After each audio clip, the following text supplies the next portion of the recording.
Hey, everyone. It's Isaiah. Welcome.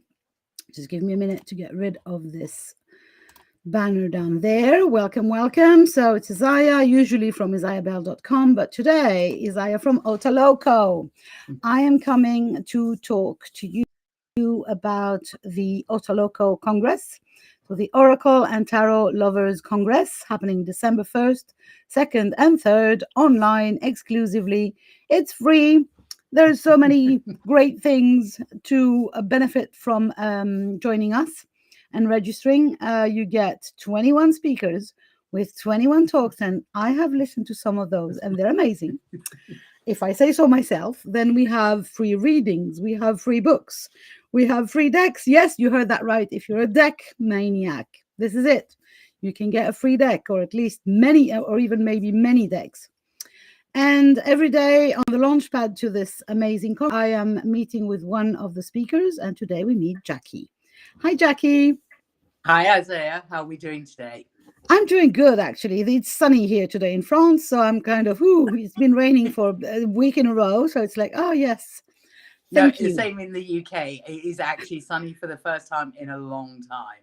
Awesome. Let's enjoy that. Get to the beach. I can't go to the beach anytime soon, but the forest is nice enough. Yes. Awesome. Absolutely. So let's remind anyone who's listening of the title of your talk, if you do remember it by heart, which I don't. So my title is How Tarot's Influenced My Life. Ooh. So I have been a big time, I'm guessing. Sorry? Big time, I'm guessing. Yeah, no, actually, it's interesting. Tarot's always been with me. It's been part of my life since I was 18, 19. I did have a break away from it, but it's back. I showed my decks. I've got 49 decks. So I'm not quite as obsessed as some people, but I'm getting up there. And I'm sure after this event I will have a few new yeah, decks. The thing is now we're also going to have this invitation to get decks on Deckible. So yeah, immaterial decks, which is even more decks. Oh my god. Yes. Anyway, I have for you, like all of my guests, questions. So you ready? Okay. One of them is a sin. So let's start with the series. Okay. And I know that you do readings. So I was wondering, how do you balance when you answer to people the spiritual and practical aspects? So, sometimes people want to know, very practical things on their lives. So as we know, the tarot has spiritual answers. So how do you balance that? Yeah. So for me, personally, when I work with people through the tarot, I give a reading with both, because to me, my journey is partly spiritual. It is a healing journey as well. So I do answer. I feel that everyone needs some spiritual guidance as well in a reading. Often with my deck, the angels come in. So I do find that the angels are supporting the people, and they do come and show their presence. So for me, the spiritual aspect is as important as the practical, because it brings that balanced overview of life as well. So I've never been asked that question. So it is an interesting question. You have caught me on the hop there for that one. But as I said, because I'm also not just a tarot reader, I'm a healer. So often the advice comes in healing as well on my readings. I don't tend to give the advice of you're going to find a lover by 3 red bricks, which I have heard before. No, mine is about moving yourself forward and loving yourself, that kind of thing. So for me, it's about empowering people and giving them choices on their journey that are right for them. So I'm not sure whether that has answered it correctly, but I think it's interesting. It's how questions functions. They are just opening up the conversation. Yeah. But yeah, I think it's really important to stress out, and I must say that you wouldn't have been invited to this Congress had you been the person that only helps people direct to their love visit after the second turn on the right. Yeah.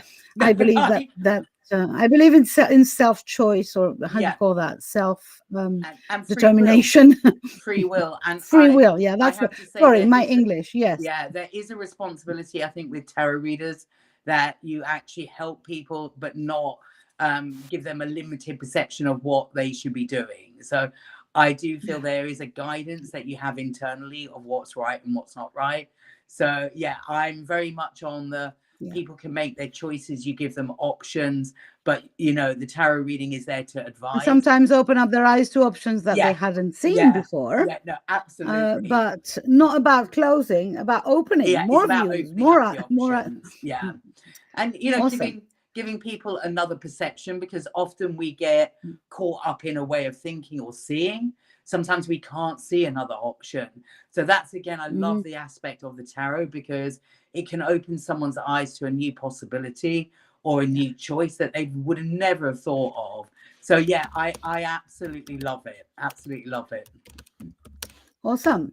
So now for my less serious question, if you're up for it. Absolutely. And again, if you don't want to answer that. So my question would be, imagine the major arcana of the tarot, they had day jobs.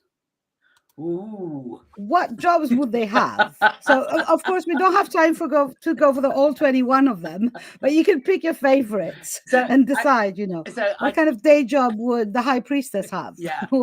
So I've got to be honest, that isn't another interesting question. So I'm going to go with one of my kings.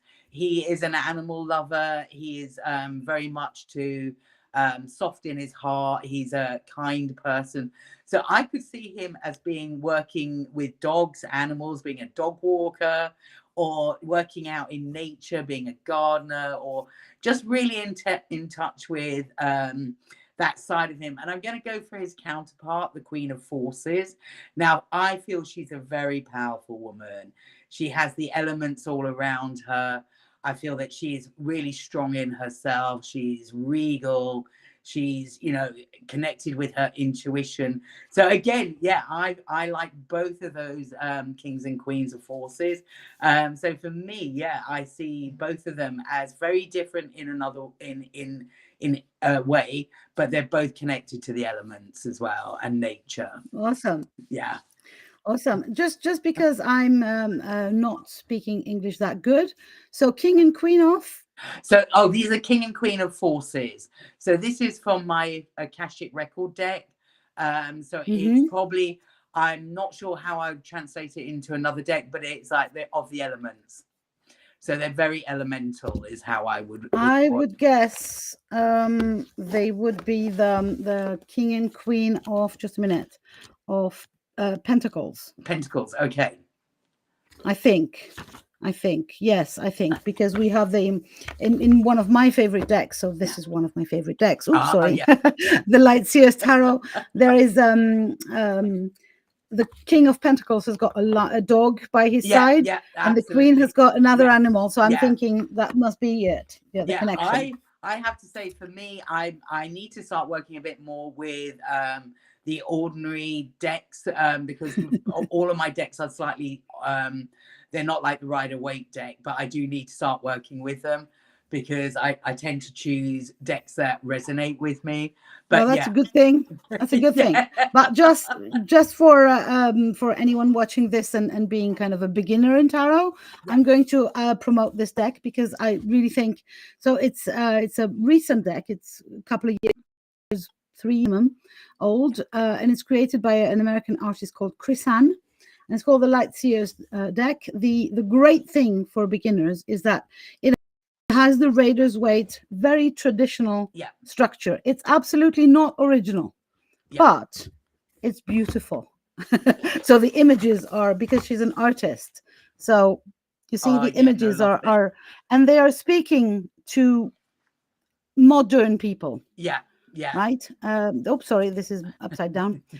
So, I'm not an affiliate of Kutan. I'm just a big fan. So, and also I think that I'm using this little live to remind people that tarot is not only for specialists. You're allowed to try it for yourself. Yeah. And, and that's the thing I like about oracle cards. You can just do one card a day from a deck. I did today the Native American Nature Spirit. So that was one of the cards I pulled today for myself. Yeah, I love that. And again, it doesn't have to be a full reading. You can just get a message per day, that will help you steer your day or your course in that moment in time. So no, absolutely. yeah. So I do have a lot of other tarot decks, but they are very much more. So another one that I do have is the Enchanted Tarot. Ooh, I'm going to stop you there because we're over 10 minutes and we said we'd keep it short. And I know that if you're going to start sharing all your 49 decks, we're never finished. I'll stop now. So if you want to know more about Jackie, about her relation to the tarot, about how the tarot changed her life, join us in OTALOCO, December 1st, 2nd, and 3rd. You get to listen to her talk, obviously, but also she will be in some of our live panels. Yes. We'll have live panels with some of our speakers. So we get to chat and compare decks, you know. I'll show you mine, I'll show you yours. Sounds lovely. Show you. And you get access to freebies, and you get access to another 21 other speakers. Because actually I'm saying we're 21 speakers, but hey, there's 22 of us now, because we have a guest of honor. We have Nick Kellett, president and CEO and founder of Deckible, coming to explain what Deckible is. So anyway, thank you very much, Jackie. I'm really excited to hear your talk, and I know for a fact that you're one of your of the things that you are giving away is amazing. So just you guys register for the link somewhere around this, depending on which platform you watch. And if you don't find the link, or if you want to ask any more questions, please reach out either to Jackie, obviously, or to myself. Lots of love to everyone, and I'll talk to you soon. Bye for now. Thank you.